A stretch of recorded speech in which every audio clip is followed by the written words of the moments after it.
খেলবো হোলি রং দেবো না তাই কখনো হায় এসো এসো মা আপনার কি হয়েছে জল খাবেন আমি নিয়ে আসছি এই নিন জল হে ভগবান ওষুধটাও নিতে পারছেন না দাঁড়ান আমি আপনাকে হেল্প করছি নিন হাতটা বাড়ান আরেকটু বাড়ান আরেকটু বাড়ান আরেকটু মা কি হয়েছে মায়ের দেখ না মাটা নেবে কিছুতেই নিতে পারছে না আমি এত সাহায্য করছি তোকে এমনি লিখে বোকা বলে না বুঝলি মাথায় একটু বুদ্ধি নেই দাঁড়া মা এই লাঠিটা ধরুন তো টানো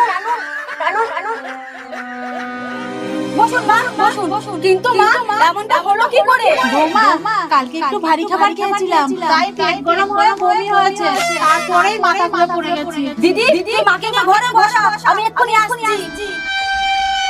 বসুন মা বসুন এখন একটু সুস্থ লাগছে তো হ্যাঁ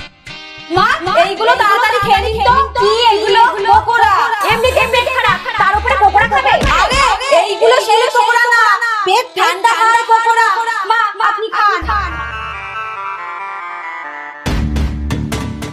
বৌমা পকোড়াটাতে কি দেয়া আছে খেতে এরকম লাগছে কেন মা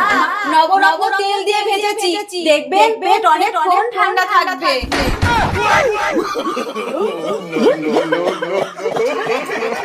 no, no, no, no.